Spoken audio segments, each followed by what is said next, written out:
This is Reed Suitman with DecaturVote.com interviewing. Josh Tanner, Macon County Clerk. All right, thank you. And so now we'll get a little bit kind of into your platform. Mm-hmm. So in your words, what does the county clerk do? So the county clerk has multiple responsibilities. One of the first ones is I'm the clerk for the county board, so at all county board meetings, I'm required to be there and take the minutes, and then handle all of the resolutions. I countersign after the chairman signs a resolution. One of the other duties is the vital records department. So any birth, death, or marriages that happen in Macon County, they all come through the county clerk's office, and we handle all of those records and then keep them forever. Then there's tax extension. So tax extension is the process in between the Supervisor of Assessments and the tax bill.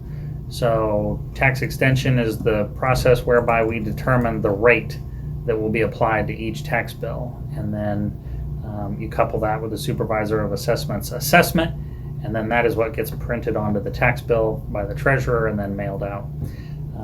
We also handle delinquent taxes. So once your tax bill is due, there's 2 installments. If you are late on the first installment, you'll just pay the penalty in the treasurer's office. If you are late on the second installment, you will pay the penalty in the treasurer's office. But once the tax bill is sold at the tax sale, it becomes delinquent. And once it's delinquent, you have to redeem those taxes in the county clerk's office. So late tax bills, treasurer's office; delinquent tax bills are in the county clerk's office. Okay. And then once those taxes are redeemed, then we would disperse the funds to the tax buyer and release the delinquency on the tax bill. And then finally, we do the elections, obviously. Mm-hmm. So candidates file, local candidates will file in the county clerk's office. We make sure that the ballot, we receive the statewide candidates from the State Board of Elections, make sure that the ballot is designed correctly according to the statutes, and then we handle early voting, vote by mail, and election day. We do the judges training, although the judges do not technically work for the county clerk. They're actually officers of the court. And so they are appointed by the county board and authorized by the court. And so, but we do handle their training. And then they do depend on us sometimes for some of the more technical questions, but they are the final arbiter in the polling place. Okay. Those are the main duties of the county clerk. There's a lot of other smaller duties. It used to be up until this year, July of this year actually, that if you were a notary, you would come and sign the notary book here in the county clerk's office. Mm-hmm. The state board the state has taken over those duties. Secretary of State's office has. Assume business names is another small thing that we do. Various other small parts of the county. Some of it's internal to the county workings. So when you deposit money with the treasurer's office, you have to get a clerk order, and so all of the departments within the county will come to get a clerk order, and then they'll take that order and deposit the money in the treasurer's office. Some of that's kind of inside baseball, but another function of the clerk's office. Okay. You mentioned the tax sale. If somebody is late on their first tax payment and then their second tax payment, you said it goes to a tax sale? Yes. So in order for the taxing districts, the school district, the county, the other municipalities to get their money, the tax bill itself is sold for a certain percentage. The tax sale is administered by the treasurer's office. I'm required to be there and observe. But once the tax bill is sold, then that money is collected and then dispersed to the taxing bodies. That's how they get their tax money. And then that bill becomes what's called delinquent. And then in order to pay that bill, it's called a redemption, or you're redeeming the taxes. You're buying back the tax bill in order to clear the delinquency on your property. And so that's done. The redemption process is done in the clerk's office.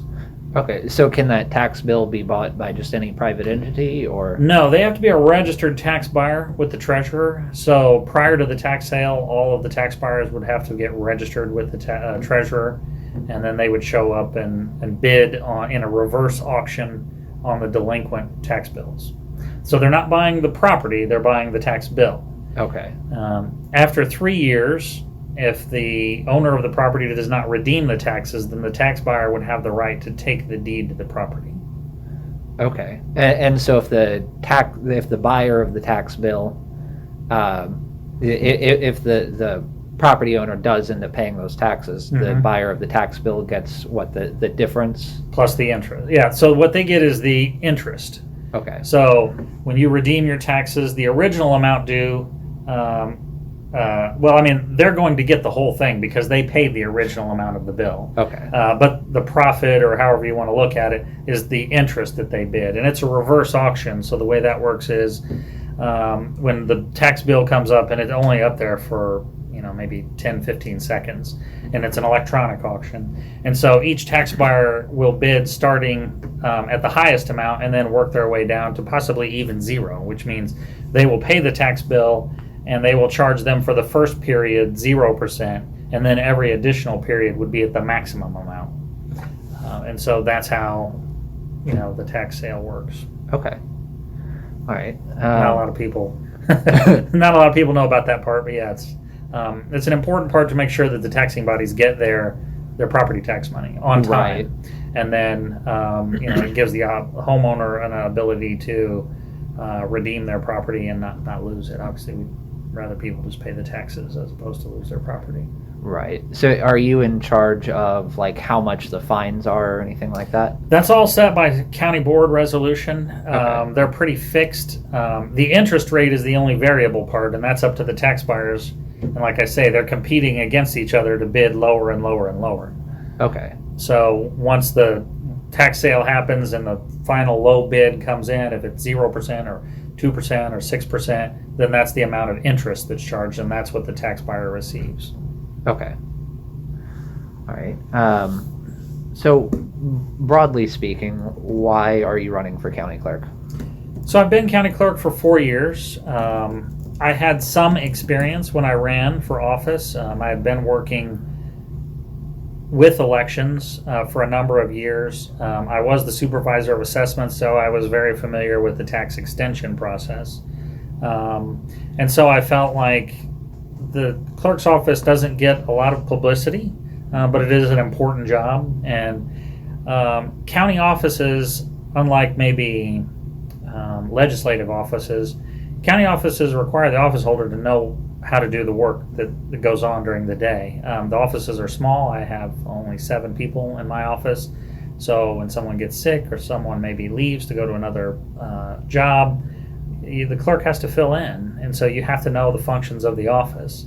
And the inner functions of the office, if the clerk doesn't do the tax extension process either correct or timely, taxing districts don't get their money, or taxpayers can be upset because their bill is wrong. Obviously, elections are important. And so I felt like I had enough experience to come in and start working. And I felt like, after 4 years, I have even more experience. I'm more comfortable. And I felt like, I can continue to do a good job for the citizens of Macon County. Okay. All right. What are your top 3 priorities for your next term as county clerk? So we're always working on improving the election process. Recruiting election judges is something we do, all the time. Making sure that process is continually has the number of people that we need. We struggle with it every election. Trying to improve the process. The state is always changing the rules as well, and so we have to keep up with rule changes. I'm relatively comfortable with technology, so we try to keep up with the election equipment and make sure that it stays up to date and is secure. So the election process as a whole, just continuing to improve that. Cybersecurity is always something that we're working with. Again, I come from a technical background, so that doesn't intimidate me, and I do feel comfortable with it. Document storage and retention is a project that I started 4 years ago and I'm still working on. We have secured a location in the building to documents. Not that they weren't organized when I came in, but we've tried to improve that. making the records a little more accessible. And also, part of the clerk's job is to take in a lot of paper. And according to the local records commission, we're allowed to destroy records at a certain point in time when the state determines that they no longer have value. Mm-hmm. That can be a monumental task when you take in as much paper as we do. And so we've been maintaining that, and that's something I want to continue to maintain, but just continuing to destroy the records that the state allows us to, while keeping the records that we're required to retain in an orderly fashion. Digitization is always on my mind. It is an expensive endeavor, and it is something that we would like to continue to push forward, digitizing birth, death, and marriage records, old records. The new records are already in digital format. It's expensive, and it needs to be done correctly. You're handling old paper documents. You just can't let anyone do that, and you can't run them through certain types of machines in case they misfeed or jam or tear the document. So there's a bit of a science to that. So that's, elections is number one. Record retention is probably number two. Number three is just, I think, spreading down the knowledge that I have to staff. I mean, we've had some turnover in the office. It is a great time if you are looking for a job right now. And anybody who's looking to maybe improve their position, it's also a good time. And so a lot of our positions at the county doesn't pay a fabulous amount of money.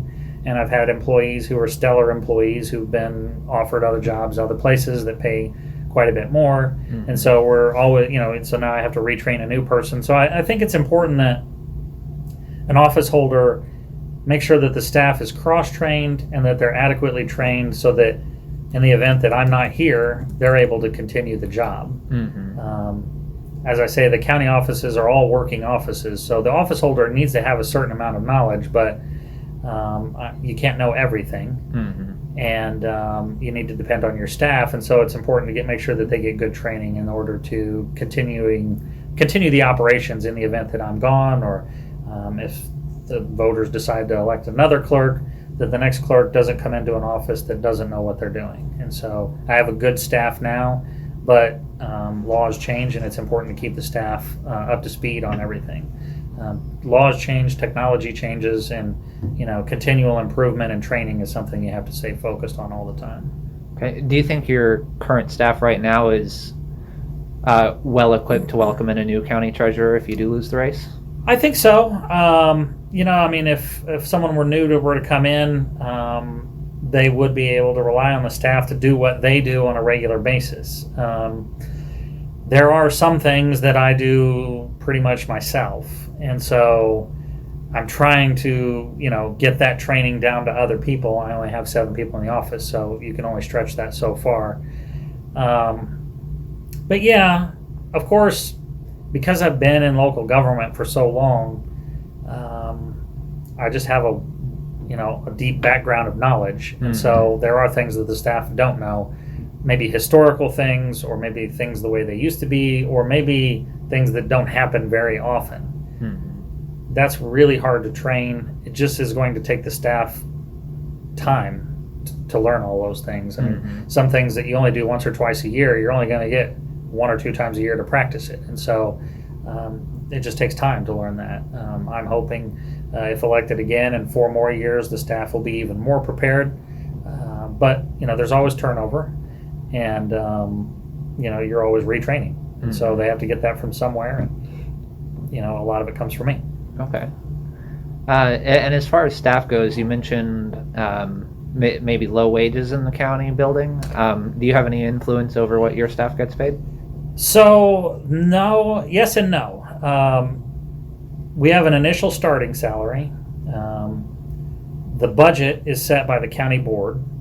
And the wage increases are negotiated between the local union and the county board. The county office holders have influence on that contract negotiation, but ultimately it is a contract between the AFSCME local and the county board. They did do what I would consider pretty generous raises for this 4-year contract that we're under now. And so I do think that will help retain staff. But we also have to live within our budget. We live off of property tax, sales tax, and personal property replacement tax from the state. So we have three sources of income. Fees is another one. But we have limited income. I mean, we don't sell widgets that we can just sell more widgets and make more money and pay more. Mhm. So, the county board definitely keeps an eye on the spending, and obviously we need to pay enough to retain good people, but not so much that we're putting a burden on the taxpayers. So it's a fine balance the county board has to make. We do have influence, but ultimately it's not our final decision. Okay. And you mentioned a history with technology. Mm-hmm. Is that a professional history or? Yes. So when I was originally hired back in 2008 into the county, I was their GIS specialist, so Geographic Information Systems, the map, the digital maps. And then several years later, I started taking over some of the information technology duties for the county in this building, the county office building, and did that for several years. So professionally, yes. Before working here, I worked for the Illinois Department of Revenue and their Geographic Information System department. So I have experience with that. And personally, I like technology. So I mean, I'm not afraid of it. I like technology. I don't like social media that much. But I know it's important, and it's just a way people communicate now. So. Mm-hmm. Okay. All right. Got off script there for a second. That's all right. Okay. Yeah, I got the top three priorities. Okay. Why do you think the county clerk is a partisan elected position, and how might a Democrat candidate differ in their execution of county clerk? Why is it a partisan? Well, it's a function of this. I mean, the state set up the county forms of government quite a while ago. I would argue it probably shouldn't be a partisan position. It should be a nonpartisan position. We don't have any legislative ability. We have very little latitude when it comes to the functions of the office. I mean, I, for instance, can pick maybe the signs that we use for the campaigns, as far as polling place signs and, ballot color and, small, minute things that are really administrative in nature. We don't set policy. Election law is all dictated by the state. We don't have a lot of latitude. So, most offices that are elected are partisan. Do I wish it wasn't? Yes, I do. It makes things difficult, especially as the clerk, because you're running an election. But it is the way it is, and so you got to pick at one side or the other and run for office if you'd like to be the clerk. How would a Democratic office holder do things differently? Well, the prior clerk, Steve Bean, and I were friends. I learned a lot of things from him. He had a lot of good ideas. He was, although not maybe personally very technological savvy, he understood the importance of it. And when I came into office, the equipment was modern and up to date, and I appreciated that. I don't know that party really has a lot of effect on how you run a county office. It's more personal style. Some people may choose to get more or less involved in certain functions of the office. For example, I'm very involved in tax extension because I'm very comfortable with it and have a background in it. The next clerk likely will not have that experience, and so may not be as involved in that part. Or they may be more involved in the vital records department for some reason. Maybe they have a background in that. Elections require the clerk to be involved regardless of who they are.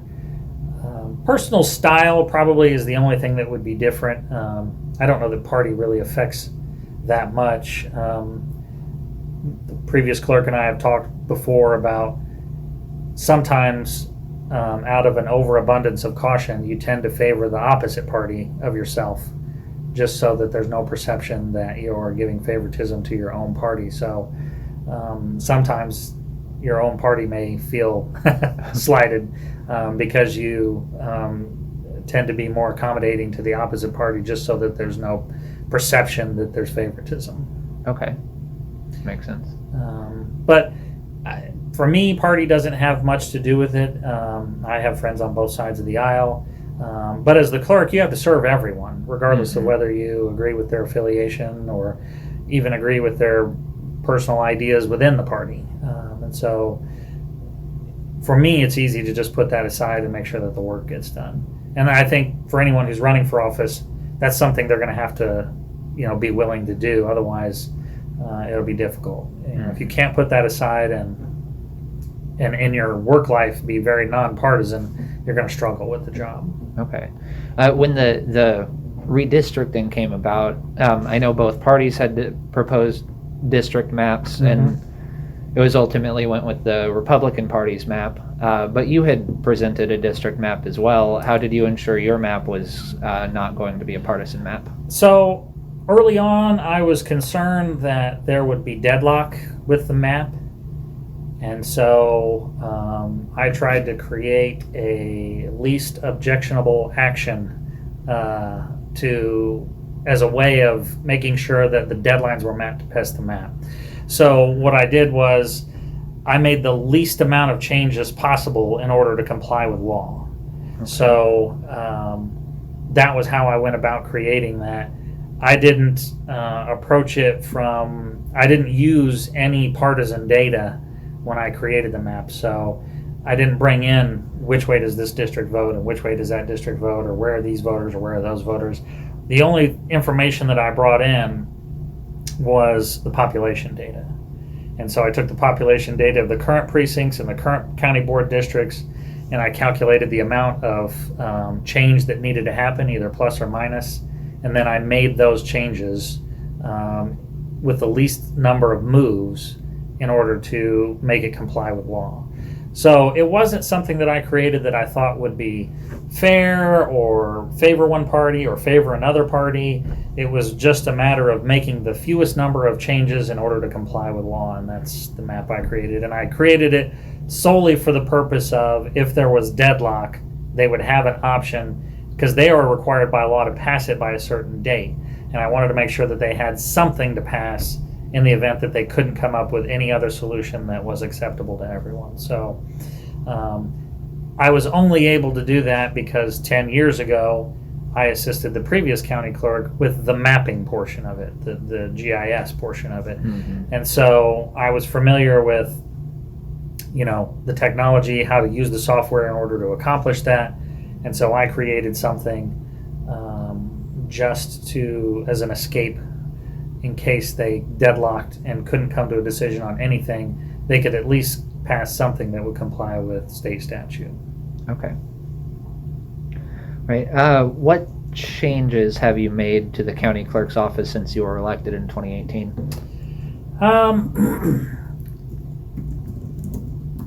A lot of them are small and probably wouldn't be noticed. Document storage was something I really focused on. We had a problem with the site that everything was stored in.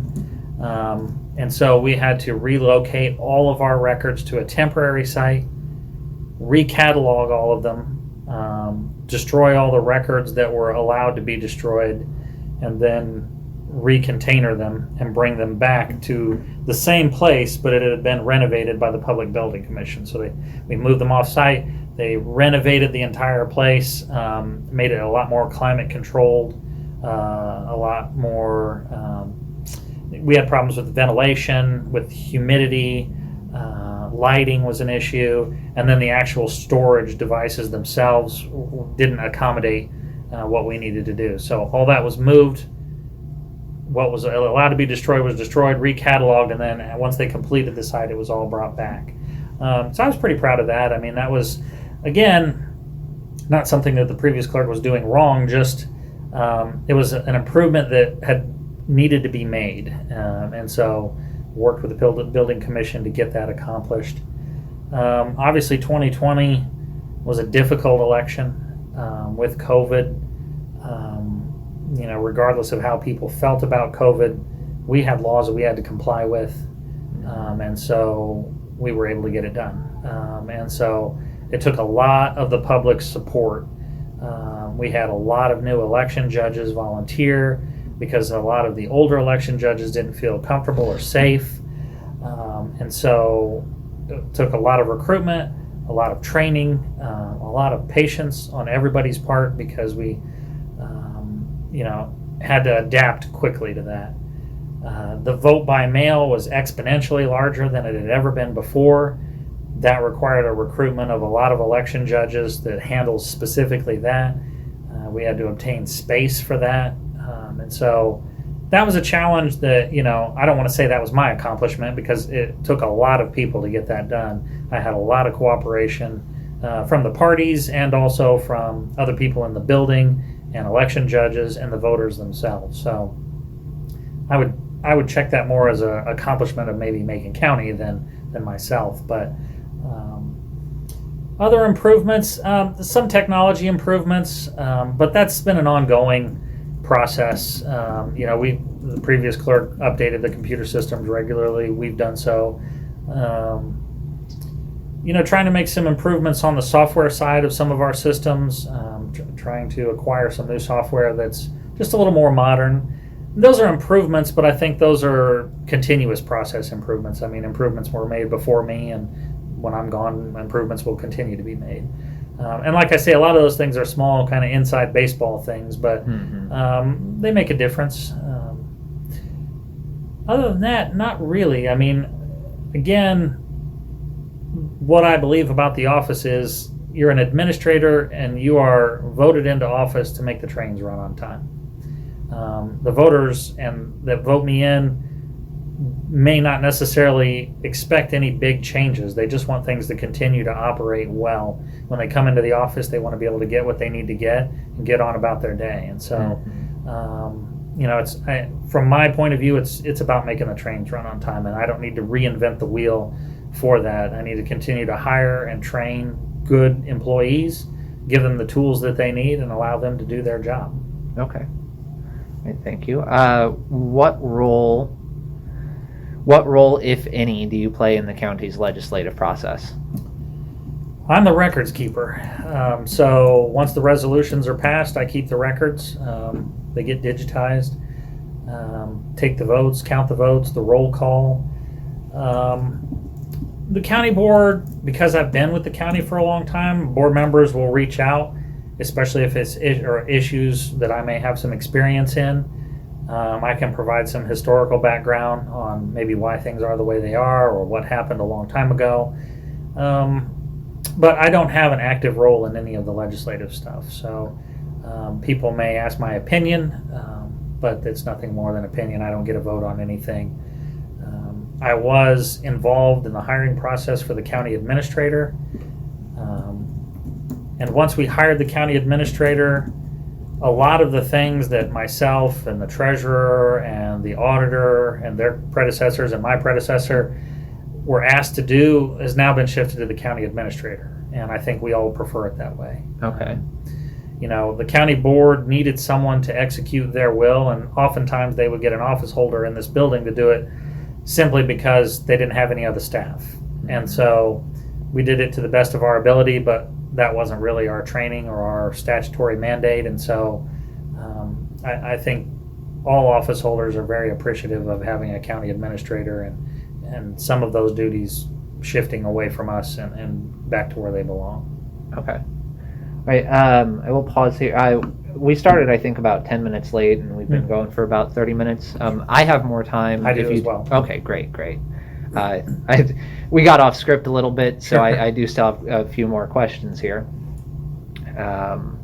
Let's see. So, as far as the legislative process, I know you said you share your opinion when they reach out to you. Do you bring any resolutions, recommend bills, or do much political advocacy?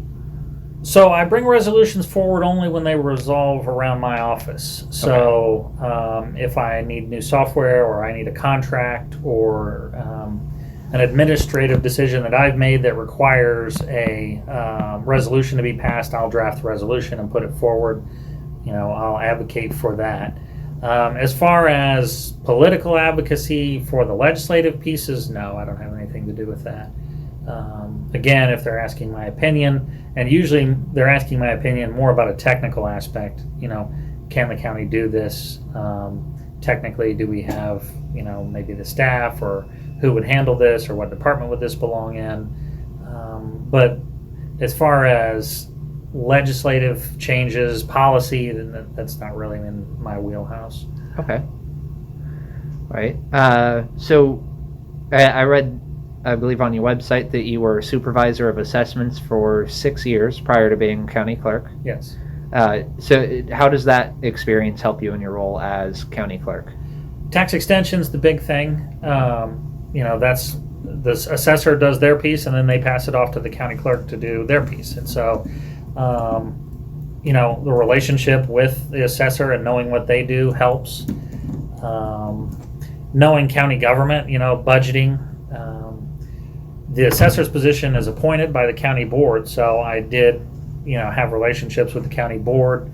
I was appointed by a Democratic chairman and a Republican chairman, so working across the aisle obviously helps.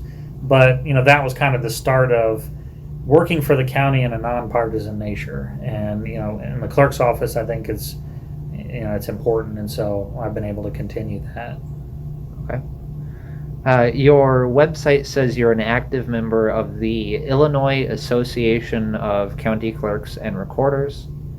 What does the association do, and what is your role in the organization? So, I am currently the president of our zone. There are 4 zones in Illinois for clerks and recorders, so the state's broken up into 4 zones. We meet as a zone to discuss issues. I'm also on the legislative committee, and so I do take part in legislative committee meetings. And the Illinois County Association of Clerks and Recorders, we advocate for changes to the law with regard to our offices, and it is generally geared around technical changes.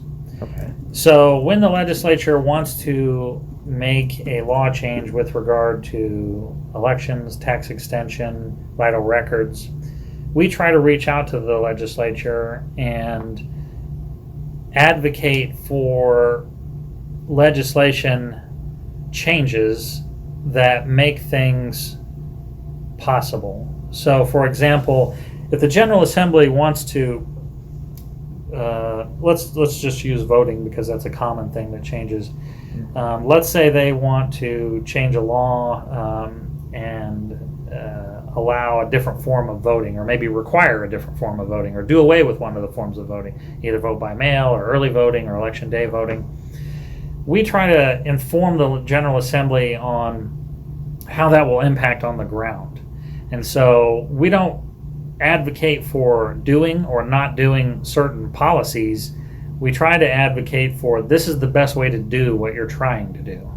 Okay. Sometimes the General Assembly has an idea and they want to do something, and when they write the law up, the language is either not specific enough or it's using words that are ambiguous. And so we try to advise the General Assembly, you need to use this type of verbiage because in other parts of the statute, this is how it's referred to, and we need to keep it consistent. Or we will tell them, well, if you want to do this, maybe you can or cannot because it conflicts with another part of the statute. And so that's going to cause problems, especially with elections. A lot of that is timing.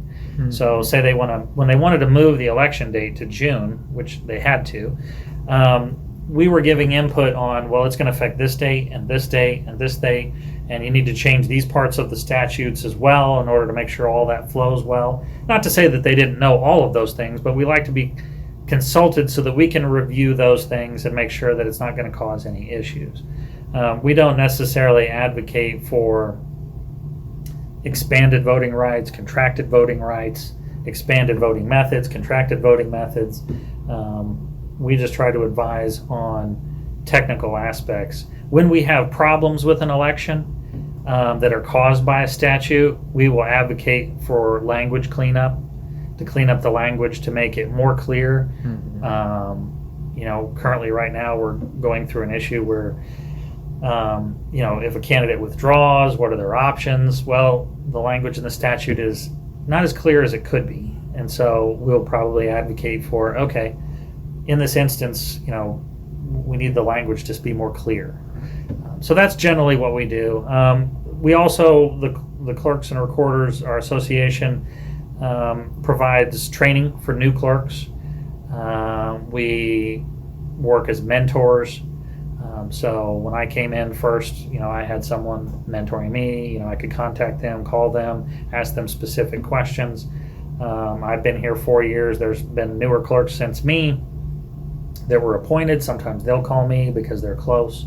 We talk with one another. Every day, it seems like I come up with something I've never seen before. And so it's nice to have a group of people you can reach out to and ask them questions. Maybe they've seen it before. We commiserate with one another when things aren't going well, just as any other association would do. So Right. That's about the extent of it. Okay. All right. Is that a partisan organization? No. Okay. No, It didn't really sound like it. no, it's open to all clerks and recorders. Okay. What are your future plans for politics? Run again if you lose? Do you plan to run for other offices or run for state offices? No state offices. I have no ambition for state offices. At heart, I'm an administrator. I'm not a legislator. So I'm not to say that I don't have my personal opinion on those things, but it's not an interest I have in being a legislator. If I were to lose, would I run for a different office? Probably not. I run for this office because I think my skills are uniquely suited for it. I don't want to run for an office to make a lot of changes or run for an office where I don't feel I'm qualified to do the work. And so, no, if I were to lose, I don't believe I would run for another office locally, unless it were maybe a board like a school board or library board or something like that. But that would be more just to serve my local community. Okay. So that's, I never had political aspirations. I liked working in county government. I like the way people perceive county government as something that they can get help from. I feel like county government is pretty approachable. You can come in and talk to me. You can come in and talk to the treasurer or the auditor or the recorder. The county office holders are all pretty knowledgeable about their offices. The county recorder has been here for a long, long time. And so I like that about the county government. I like the fact that the office holders have a lot of knowledge. And not all of them do as they come and go. Some come in and don't have a lot of knowledge. But I like the way we work with the public. I think we do a good job of that. We're approachable. When you go to our website, you can find our office phone numbers. It's not like a central phone bank. You can come in and talk to us. And I feel like the county board is a board that tries to get something done. They try to come to a decision. They've become maybe more partisan than they used to be. Not to say that they weren't always partisan. It's a partisan board, but I do think that they can work together. There are friendships. When the meeting closes, the public doesn't always see it, but they talk to one another across the aisle. I don't know that they always see the D and the R when they're talking to one another. They know about each other's families. There's some friendships there, and it's the same way with the office holders and a lot of the employees here, and that's kind of what I like about working at the county. Okay. All right. So whether you win or lose, if let's say you win this time, would you run for county clerk again next time? Yeah, at this time, that's a ways away. You don't know what's going to change, but it is an office that I enjoy working for. I don't have any other ambitions.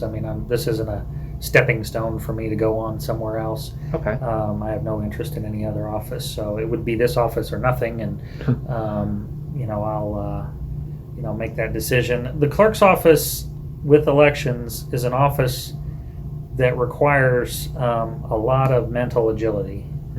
It's fast moving. There's a lot of statutes to remember.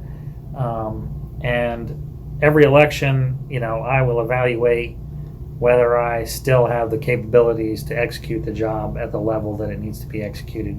You just can't make a lot of mistakes in an election. Okay. And it requires a lot of your time and energy. And so my children are out of the home, but if I didn't feel like I was able to perform at 100% anymore, I obviously wouldn't run again.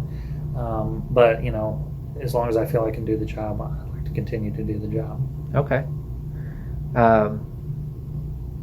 All right, and as far as other experience, you had talked about being a supervisor of assessments and your experience with the mapping software work. Do you have any other experience you'd like to share that you feel qualifies you for county clerk? Sure. So I did work in the property tax division at the Department of Revenue. It was in the GIS department, but we were required to attend other classes. And so property tax I've been in for a long time, not on the extension side at the Department of Revenue, but on the other end. And so that certainly helped as well. I've had numerous, one of the first jobs where I was a manager was a coffee bar in Florida. It's going a long way back. But I learned some valuable lessons there about hiring the right people. If you hire the right people, then you don't get into the situation where you may have to let them go. Right. Either because they're not able to perform the job or because they're not performing the job very well. So, that's going back, 25 years. But it was a lesson that, left an impact on me. Hiring the right people is very important. It's important to you, and it's important to them. It's, you don't want to hire someone who just will not be able to do the job. And when someone's interviewing for the job, they may not know all of the things that need to be performed, and it would be unfair to hire someone who's not going to succeed. I also learned in that job never to sugarcoat the worst parts of the job. So I'm very frank with people when they come in to interview. I tell them, some of the bad parts of the job. My employees get a fair amount of verbal abuse. The public is not always great to work with. And a lot of times if you have delinquent taxes, you're not real happy. We train them not to take abuse, but, try and de-escalate the situation. We try and escalate it if, to a supervisor so that we can get someone else to talk to them. But, when you hire someone, they have to be prepared for that. And we try to do the best we can to protect them and train them. But, there are days where, people get upset at you. And so we want to prepare them for that. That's just general life experience. The older I get, it seems like, maybe a little more patient I get with things, or a little more accepting of things that don't go well. And being able to, the more knowledge you have, the easier it is to work on the fly. Okay. All right. Then how can you help protect voting rights and keep elections secure? Recruiting election judges. It's difficult, but it's something I'm always working on.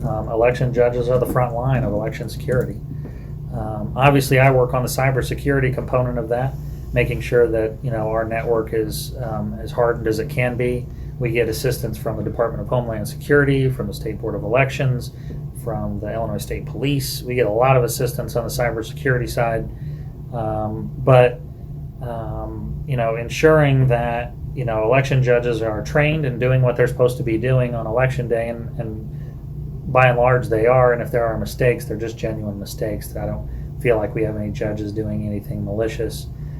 The other component of ensuring election integrity or security is trying to make people understand what we are doing. And when sometimes people get information, it's not necessarily good information. I share on my social media page, my Facebook page, I share a lot of the State Board of Elections information because it's a good source of information, and they try to remind the public of all the things that we're doing with election security. There are a lot of things that happen behind the scenes that the average voter doesn't know about, and I'm more than happy to talk with groups about what we do to protect the vote. But it's an ongoing effort. It's something you're always working on. I worry more about misinformation than anything else. It's just hard to get that in. There's a lot of minutia to elections, and what sometimes people interpret as maybe fraud or cheating, or they're allowable things, or maybe what they perceive as happening is not actually happening. And so we're very aware of it. It's it's something that we work on a lot. but it's ongoing, and it is a wave of misinformation to combat, and so that's something that we focus on a lot, and election judges are a key component of that. Okay. Right. Do you think mail-in ballots are good for voters and good for elections? I think they're secure and safe. I think each voter has to determine whether it's the way they want to vote. Okay. So they're a secure, safe way to vote. We've been voting by mail with overseas citizens and military personnel for a long time. We have a good process in place. It does take a lot of election judges. It is expensive, but it is safe and secure to vote by mail. And for those people who choose to vote that way, that's not a problem. It is up to the voter to decide. Some people will always vote on election day. That's the way they want to vote. There's nothing wrong with that. More and more voters prefer to early vote. That's the fastest growing segment of our voting, is early voting over vote by mail and in-person election day. It's convenient. We start early voting 40 days before the election. We have extended hours, weekend hours, evening hours. If you're not voting, it's just because you don't want to, because we have lots of ways to vote. But yeah, vote by mail is safe, secure. It's certainly an option if someone likes to exercise it. If you don't want to vote that way, you don't have to. The parties and other voter advocacy groups send out applications for a vote by mail. That is not a ballot. That's one piece of misinformation we're always combating. And if you don't want to vote by mail, just throw it away with all the other junk mail that you get, and come in an early vote or vote on election day.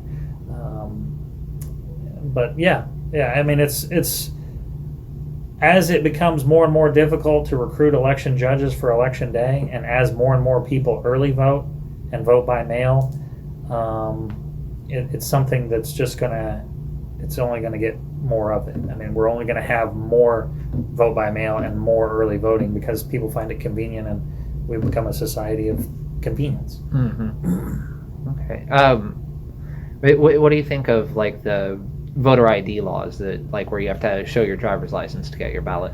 So as a clerk, that's one of the things that our association and all the clerks steer away from. The General Assembly sets the laws, and so we defer to them on that. Okay. If they decide that we're going to take IDs, then we're going to take IDs. If they decide we're not, then we're not. Right now, we're a signature state, and so we comply with the law. We match your signature. And every year we have some issues of people's signatures changes, or voters don't often take it seriously when they're signing an application to vote. They just kind of scribble it in there. And then when we check it, we're like, well, that doesn't match. So voters need to take that seriously. That's basically your form of ID, is your signature. So you need to take it seriously and sign your accurate signature. So do you, if somebody signs poorly or what have you, do you reach out to confirm their ballot, or is it just a void ballot? No, nothing's ever voided without notification to the voter. So if they were to mail it in, they would receive a letter stating that your signature did not match. You need to come in and correct the situation.